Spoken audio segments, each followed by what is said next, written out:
Bom, começando aqui mais uma edição do podcast, hoje é dia 8 de julho. Essa edição acabou ficando para sexta, né, em virtude de as diversas coisas que aconteceram aí desde terça. Como sempre, só relembrando, né, que todas as análises feitas aqui são apenas conjecturas de informações públicas e não se configuram como qualquer tipo de recomendação de investimento. Bom, desde de terça, que foi a última edição, né, aconteceu bastante coisa, principalmente no mundo político e na Europa. Claro, teve outras coisas na China, tem questões nos Estados Unidos, né? Acho que a grande dúvida, na verdade, não muda muito da análise feita na última semana, né? Que o mundo vive aí o dilema entre recessão e inflação, né? Como é que essas duas coisas vão se equilibrar, o que vai acontecer. E também, agora, né, com uma crise já antiga, mas talvez principalmente na Europa, né, com um acirramento ali, vai além da questão da inflação, da crise energética. Claro que o inverno europeu ainda não é agora, né, ainda faltam alguns meses, mas potencialmente isso tudo levando a mais tensões até o inverno e leva a também impactos políticos, né, muito graves. Claro que a queda do Boris Johnson não foi por essas razões, para dar um exemplo, mas claro que o estado da economia também influencia em tudo isso, né? Você tem uma inflação altíssima, você tem o preço da energia também na Inglaterra também está alto. Tudo isso ajuda. Claro que o caso do Boris Johnson teve várias outras questões pessoais, era uma figura controversa, e eu já vou falar sobre isso. Mas falando sobre a Europa de forma geral, acho que só utilizando como ponto de partida o que aconteceu com o Boris Johnson para outros países, né? Você tem uma eleição agora já na Itália, ano que vem, na qual o Mário Draghi, né, o que é até chamado de Super Mário, que foi presidente do Banco Central Europeu, fez ali uma coalizão bastante extensa, né, em torno dele, mas justamente porque foi, digamos, um governo de unidade nacional, como a Itália, tinha feito alguns anos atrás também com o Mário Monti, né, e acabou que são governos muito elogiados, assim, porque o do Monti também foi na época, mas que não despertam paixões, né? E não tô falando aqui também que esse fato de serem muito elogiados não quer dizer que fazem tudo certo, ou até que sejam certos. São só governos que têm algum nível de apoio das instituições, né? E os partidos tradicionais acabam apoiando, porque é quase um governo de transição. Mas a próxima eleição italiana pode ter impactos muito complexos. Na Alemanha, o Scholz, na verdade, basicamente acabou de assumir, né? Mas se a gente pensar a quantidade de eleições que a Merkel ganhou, né? A Merkel ficou muito tempo, né, ao ser competitivo e continuar ganhando eleições pelo seu partido. Mas o Scholz está numa aliança ali, né, para governar bastante complexa, na qual o SPD, o partido dele, também tem os Verdes e o FDP, né, que realmente é o nome do partido, que é o partido mais liberal. Então você tem os Verdes, os liberais e um partido ali de centro-esquerda, ou de esquerda, enfim, como preferir chamar, juntos, né? Mas que justamente essa questão do preço da energia, que não para de subir na Alemanha, e a postura dos verdes, por exemplo, com relação à energia nuclear, que parece irremediável, na verdade, a Alemanha parar de usar isso, né? Mas como a Alemanha vai conseguir equilibrar tudo isso, né? Essas três correntes ali dentro, e num cenário em que a população pode cada vez se revoltar mais contra o governo, né? Caso a situação com, digamos, a guerra não acabe, o preço da energia aumente ainda mais. Então, assim, é um cenário muito complexo nos principais países europeus no momento. Você também pega a França, né, em que o Macron acabou de ser reeleito, mas perdeu a maioria ali no Congresso. Ele pode fazer ali uma aliança, no caso do Macron, com os republicanos, né, o partido do Sarkozy. Claro que o Sarkozy hoje é uma figura com muito menos relevância, mas eu digo assim, é o partido do Sarkozy, um partido bastante tradicional, que curiosamente, assim como o partido mais de esquerda da França, né, que era o partido do Hollande, o último primeiro-ministro também que foi desse partido, e o partido de própria origem do Macron, na verdade, né, o Macron foi ministro ali do Hollande, antes de criar o seu próprio partido em marcha, enfim, e aqui muita gente hoje chama ele de direita no Brasil, o pessoal de direita mais extrema no Brasil chama ele de esquerda, enfim. Eu acho que o Macron é uma figura complexa, mas de qualquer forma, a gente tem ali, né, esse cenário em que ele provavelmente vai eventualmente fazer aliança para algumas votações com os republicanos, mas pode ter muita dificuldade de passar o programa de governo que ele definiu, porque a França também vive essa situação estranha, né, em que os partidos, digamos, tradicionais, né, que seriam ali os republicanos e os socialistas, né, são ainda muito relevantes a nível local, ou seja, são partidos que ainda têm prefeitos muito importantes, mas na eleição nacional perderam ali muito espaço, né, e viraram partidos até pequenos, para a Frente Nacional, da Le Pen, que chegou ao segundo turno da eleição presidencial também, elegeu, aumentou muito a sua bancada.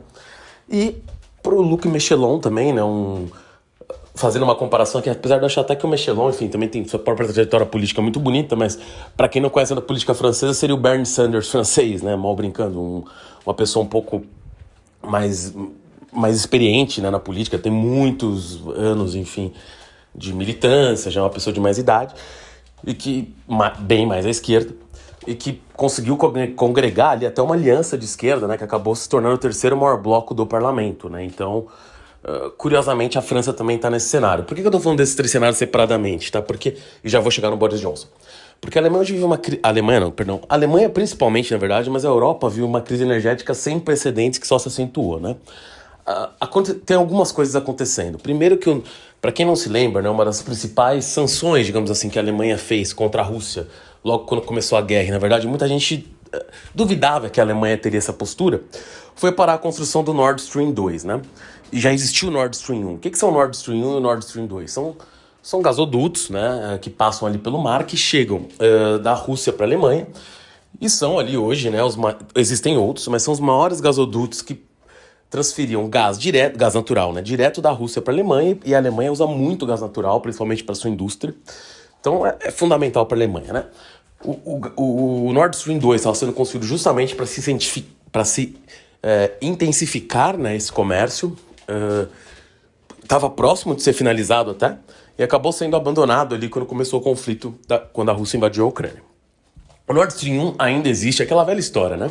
A Rússia destinou ali suas exportações, principalmente de petróleo, para a Rússia e Índia, menor grau Turquia, mas o gás continuou sendo vendido para os europeus, embora a Rússia tenha começado a fechar essas torneiras agora.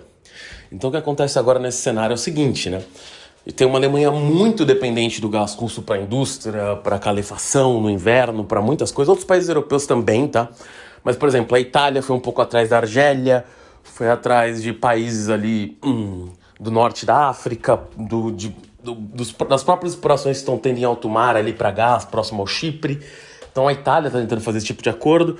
A Alemanha, claro, também vai procurar isso, mas está tentando investir ali para o Porto de Hamburgo ter acesso a LNG, né, a gás natural liquefeito. Mas, voltando aqui agora para o que eu dizia antes sobre a Alemanha, o Nord Stream 1, que é o maior gasoduto direto entre a Alemanha e Rússia, está passando por uma manutenção. Antes disso, já existia quem dizia que ele só vinha transportando 40% do que já transportou no seu auge, tá? E aqui eu não vou cravar esse valor de 40%, porque eu já vi gente falando que era muito mais que isso, gente que poderia ser até menos, mas vamos só usar esse valor apenas como base comparativa, já que não está longe de ser o que era 100%. E como agora ele está passando por uma questão operacional, né, como, sei lá, uma época de reparos ali, quando você, por exemplo, desliga quando você para de utilizar uma refinaria para manutenção, ou uma usina de aço, enfim. A grande dúvida é como isso vai voltar, né? Parece que isso volta agora, se eu não estou enganado, é dia 11 ou 14 de julho, tá? E aqui, o importante não é a data exata, que no decorrer da próxima semana, muito provavelmente, o Nord Stream 1 deveria voltar a operar. A grande dúvida é em qual intensidade. Será que a Rússia, de fato, pode fechar a torneira toda disso? E aí jogaria a Alemanha e a Europa, por definição, numa crise absurda. A questão da inflação poderia ir para outros níveis, tá? Já que a gente sempre fala, eu aqui, mas qualquer jornal que você lê, de qualquer lugar do mundo, basicamente, né? A China acabou se tornando o celeiro do mundo para muitas coisas. E quando eu digo celeiro, a gente gosta até de chamar o Brasil, né? Por causa de produtos agrícolas ou matérias-primas, né? Mas eu digo no sentido industrial mesmo, né? A China é a grande indústria do mundo, mas a Alemanha também, em outra escala, para outros produtos, mas principalmente ali indústrias um pouco mais sofisticadas, ou a indústria química, ou a indústria automotiva, pequenas indústrias, né, que o pessoal até chama de as empresas médias ali no Vale do Reno Ruhr, que a Alemanha tem muitas empresas ali, até familiares, né, muito industrializadas. Até por isso que o ensino técnico também é tão forte na Alemanha, né? Você tem muitos empregos nessa área. Então, caso a Alemanha também pare de produzir, principalmente no setor químico, você provavelmente veria a disparada de preços de diversas matérias-primas, embora, claro, muitas das empresas alemãs tenham muitas fábricas em outros lugares, especialmente na China, como acontece com boa parte das empresas, mas comprometeria de forma muito danosa diversas cadeias de produção Isso levaria a mais inflação para o resto do mundo, sem contar nos problemas internos na própria Alemanha, né? Então, nesse sentido, tem uma empresa que chama Uniper, que digamos que é a empresa ali alemã que é a responsável, né, por importar esse gás. Se eu não estou enganado, tá? A Uniper é privada, tá? Mas é uma empresa ali que, digamos, é basicamente a principal empresa responsável por trazer o gás ali e distribuir ele na Alemanha, né? E essa empresa é listada em bolsa, está com muitos problemas, ações despencaram. O governo alemão já está falando de nacionalizar ela, ou seja, uma forma ali do governo controlar um pouco melhor a situação nesse momento emergencial, né? E acabar socorrendo essa empresa que poderia quebrar, e aí o país cairia num caos, né?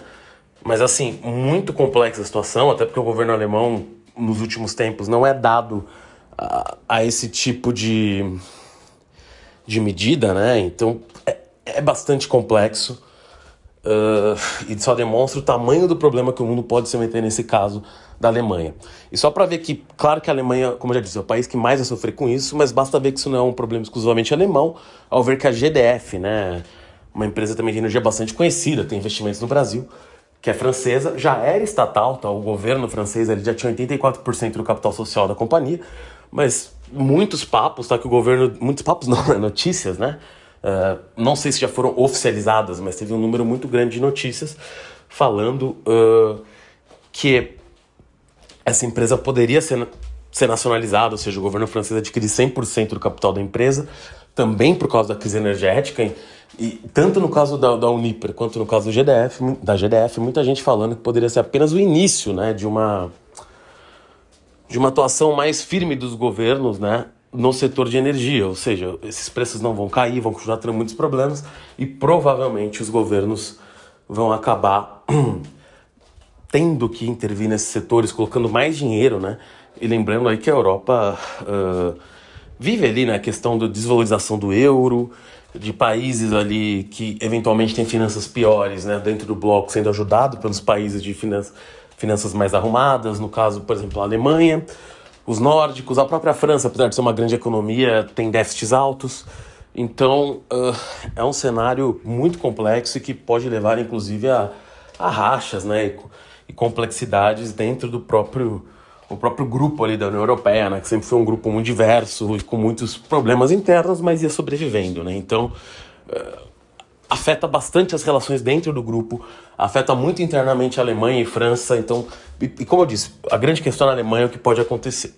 Dentro disso tudo, agora vale voltar para a Inglaterra, né? A Inglaterra vivia ali um momento muito curioso, porque tinha um primeiro-ministro ali, Boris Johnson, que conseguiu, né, após entrar no lugar da Theresa May, já como uma figura controversa, foi um grande apoiador do Brexit e tudo, mas com o seu jeitão ali, né, uma figura bastante caricata até, ele conseguiu a maior votação para os trabalhadores em 40 anos, conseguindo uma votação muito forte em localidades ali que eram tradicional do Labour, né, o Partido Trabalhista, que é a oposição, né, enfim, nesse sentido, o Reino Unido lembra até bastante, né, os Estados Unidos, para quem, enfim, que é uma analogia mais fácil, a gente fala mais disso no Brasil, onde você tem ali os democratas republicanos, no Reino Unido você tem os Tories, né, e os Labours, enfim, os conservadores, os trabalhistas, embora lá você também tenha os liberais democratas, e tenha tido também o UKIP em certa época, embora o UKIP hoje seja um partido que era o partido a favor do Brexit, depois do Brexit, que esse partido perdeu um pouco de sentido, né, caiu muito de tamanho, nem sei se, na verdade, se ainda tem algum assento, mas os liberais democratas são um partido muito menor que os outros dois, mas tem ali seus votos, e claro, você tem os partidos locais, né, porque quando você fala do Reino Unido, você também tem a Escócia, tem a Irlanda do Norte, tem o País de Gales, então todos esses países também têm ali seus representantes, que também, de alguma forma, respondem ali à rainha, né, então você acaba tendo esses outros partidos mais ligados à questão de países que compõem ali o Reino Unido, né, se a gente pode chamar assim, né.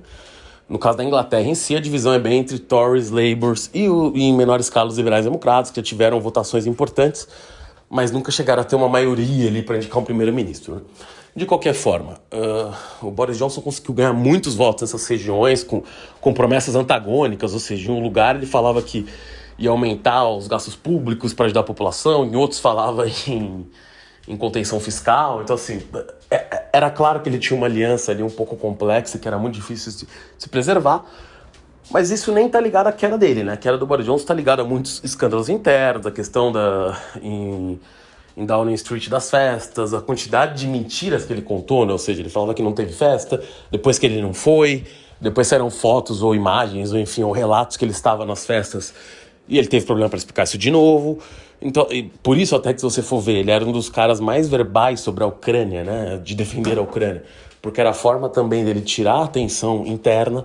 Por exemplo, quando foi lançado o AUKUS também esse ano, né, que foi ali aquela aliança militar dos submarinos ali entre Estados Unidos e Austrália. O Reino Unido também integrou essa aliança, né, ou seja, também uma forma de política externa para distrair um pouco as coisas. Teve também a questão que eu não sei se eu cheguei a comentar aqui, tá? Mas que foi o Reino Unido ali querendo mandar imigrantes que chegassem no seu país, né, para Ruanda, ou seja, um estado, uma coisa até um pouco bizarra, ou seja, o cara pede no caso, sei lá, eu sou um refugiado de algum país, eu peço domicílio no Reino Unido, o Reino Unido pode até aceitar, só que caso ele aceite que eu seja um refugiado lá, ele vai me mandar para Ruanda. Então, assim, é algo bem pouco ortodoxo, para dizer o mínimo, né? Bastante esquisito. E, bom, nesse cenário, né, você tem o país ali bastante complicado com as questões do Brexit, com as questões econômicas mesmo, né, que o mundo inteiro sofreu, com o presidente, como eu disse, né, uma figura bastante singular, foi perdendo apoios cada vez mais, né, inclusive uma das coisas que várias publicações inglesas até destacavam, né, que o gabinete dele, apesar de todo esse cenário, né, de ser um partido conservador, tinha um número alto de filhos ali de imigrantes, ou imigrantes mesmo, né, pessoas ali, muitos descendentes de asiáticos, né? Mas assim, principalmente do subcontinente indiano, ou seja, paquistaneses, indianos. O ministro da economia dele, né? O secretário, enfim, da economia que saiu ali essa semana, que já era um filho de imigrante, foi substituído por um filho de iraquianos. Então, assim, será até curioso, né? Porque um partido tido como elitista tinha ali uma diversidade nesse sentido na composição do gabinete. Mas depois ali que houveram acusações ali, existiram acusações, enfim, de questões de abuso sexual também no gabinete dele, né? Uma das figuras mais importantes, que era o secretário da Economia, renunciou. Outro secretário também, salvo engano, da Educação também, que é da Saúde, perdão, que era muito importante, renunciou. Ele chegou até a fazer as substituições, né? E colocar, por exemplo, o secretário da Saúde, que é esse filho de iraquianos que eu comentei,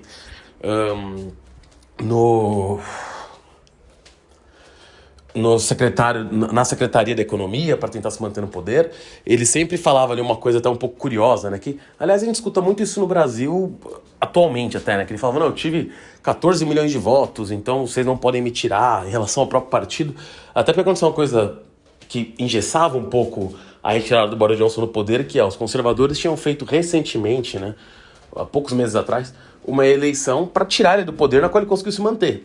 Entre os MPs, né? Entre os deputados, digamos assim, do partido. Então, ao ele conseguir se manter, teria que ter um ano para poder ser convocada outra reunião para derrubá-lo da liderança do partido por essa via. Então isso dava força para ele para falar, eu não quero sair, e essa era a estratégia dele, é o que tudo indica. O que acabou acontecendo é que, como as coisas foram se acentuando, né, ele teve ali mais de 59 renúncias em poucos dias, né, ou seja, todo mundo deixando o governo dele, perdendo cada vez mais apoios. Ele até ameaçou, né, ir para a rainha e pedir uma nova eleição, que seria uma coisa também completamente fora do script, assim, que não seria normal, né, mas o Boris Johnson não é uma pessoa que joga pelas regras normais na base, no geral, né, mas enfim, acabou desistindo da ideia. Vai deixar a liderança do partido, embora deva ficar provavelmente até setembro, até ser feita ali novas reuniões para se achar um novo líder, né? E dentro disso, vários secretários dele devem concorrer. Lembrando que ele também chegou a ser secretário da Theresa May, a quem ele substituiu. E a Theresa May foi secretária também do David Cameron, a quem ela substituiu. Então, assim, é muito comum que um secretário acabe se tornando a próxima liderança. Dentro desse, o ex-secretário de Economia, a Liz Truss, que é a secretária de Estado Exterior, o Ben Wallace, que era o secretário de Defesa, que numa pesquisa que saiu ontem, entre todos os filiados, já, né, que essa não é uma eleição nacional, é uma eleição entre os membros do Partido Conservador. O Ben Wallace estaria em primeiro, mas são pesquisas ainda no começo, né? A seleção ainda vai ter muito para rodar, vai ter provavelmente vai ter um segundo turno, vai ser resolvido em turno único. E só para voltar aqui, né, quando eu falava que o Boris Johnson falava muito dos votos que ele teve, é sempre bom lembrar que no caso do Reino Unido, claro que a figura do Boris Johnson foi sim muito importante na época das eleições, mas não tem votação para presidente lá, né? Ou seja, os conservadores ganharam diversas eleições distritais que deram essa maioria, claro, encabeçadas por ele, tanto que ele virou o primeiro-ministro, ele era o líder do partido, mas esses votos não foram dados para ele, né? Isso é sempre importante de dizer, porque ele tinha uma narrativa que os votos eram dele, enfim, então seria até antidemocrático tirá-lo do poder. De qualquer forma, ele caiu. Isso demonstra a instabilidade, como eu disse, as instabilidades que a Europa vive. Vários outros governos podem estar sob algum tipo de risco, né? E até lembrando que a próxima reunião unida era só em 2025, ou seja, a complexidade, né, de tirá-lo antes disso demonstra o quanto as atitudes dele foram mal vistas, né, a ponto de culminar nisso, né? Até porque, como eu disse, claro que o apoio a ele já vinha caindo muito, muito, muito, muito. Ele fez uma aliança ali ampla que normalmente não vota nos conservadores, né? Aliança, eu digo assim, de eleitores mesmo, né? Ou seja, eleitores com visões contraditórias do mundo. Caíram ali nas propostas dele. Não sei se a palavra é caíram, né? Mas apoiaram as propostas dele na época, como eu disse, muitas vezes contraditórias, para um lugar falava uma coisa, outra. Mas com essa figura ali de bufão, homem comum, uma figura ali também bastante complexa, porque apoiou o Brexit, mas foi prefeito de Londres antes, e Londres teve uma posição ferrenha ao Brexit. Então, assim, uma figura também que mudava muito de posição, né, e jogava dados incorretos para ficar mais histriônico. Acabou que ele caiu, agora vamos ver quem vai substituí-lo, mas isso só demonstra a estabilidade na Europa.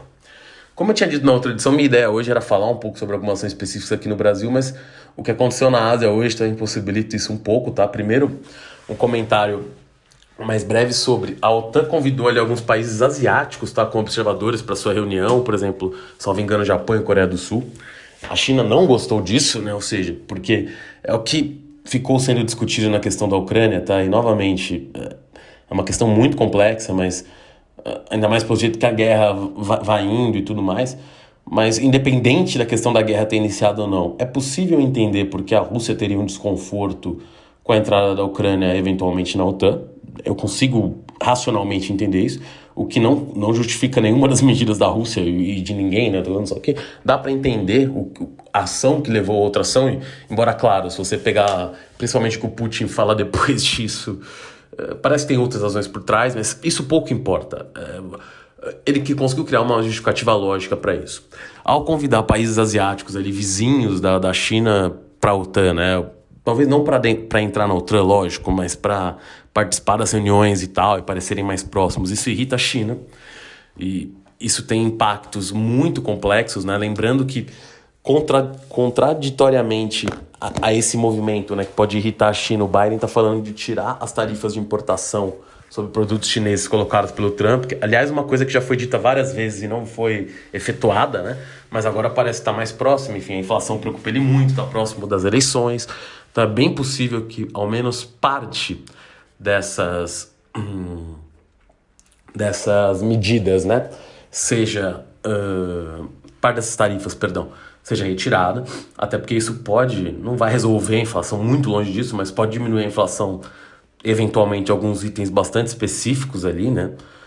E, bom, isso poderia ali dar algum tipo de apoio de popularidade para os democratas na eleição, que é algo bastante caro, né, para o Biden e para o partido. Mas por que eu mencionei isso, né? Porque dentro desse cenário em que você tem ali uma aproximação maior de Japão e Coreia do Sul com a OTAN, ontem o Shinzo Abe, né, que tinha 67 anos, foi o primeiro-ministro do Japão que mais tempo ficou no poder, desde a Segunda Guerra, né, desde a democratização do Japão, digamos assim. Ele tinha tido ali um pequeno mandato entre 2006 e 2007, e depois ele voltou ali em 2012, se eu não estou enganado, e ficou até 2020, quando deixou por um problema de saúde, né? E, bom, estava tendo uma campanha ali agora para a alta câmara do Congresso japonês. Eu confesso que eu não tenho certeza se o Shinzo Abe estava concorrendo diretamente, mas ele estava ali num comício numa cidade japonesa, Sara, né? Pelo menos não sei se pronuncia assim o nome da cidade. Mas de toda forma, ele tomou um tiro e faleceu hoje de manhã, né? Na verdade, tomou 2 tiros, um no coração e outro no pescoço, tiros pelas costas, né? O suposto atirador até foi pego, era uma pessoa aparentemente ali com ligações a movimentos de segurança, né? Ou seja, acho que ele foi da Marinha, né? Forças de segurança japonesas, aparentemente foi um ex-membro da Marinha, mas enfim, tinha algum background militar, digamos assim. E isso só demonstra as tensões que ainda existem no mundo, né? O Japão também é um país bastante complexo, teve movimentos ali. Nos anos 2000 isso caiu muito, mas lá para trás teve outras tentativas de assassinatos de políticos.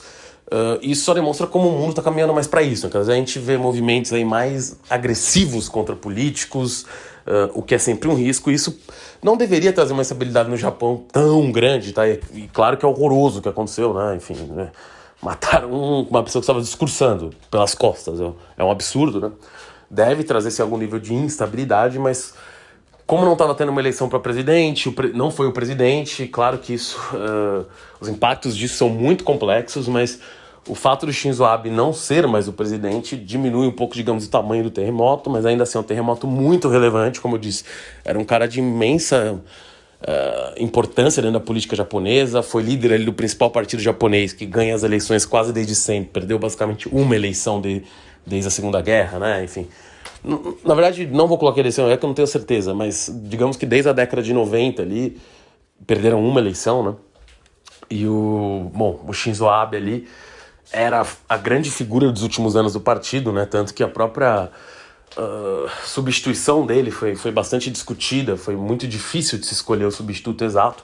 Então isso joga, assim, um problema no Japão em um momento, né, em que as tensões ali com vizinhos aumentam, no caso a China, apesar da Coreia do Sul também ter ido, né, na reunião da Coreia do Sul e o Japão tem problemas históricos por causa de guerras que viveram entre eles, principalmente durante a Segunda Guerra, a questão de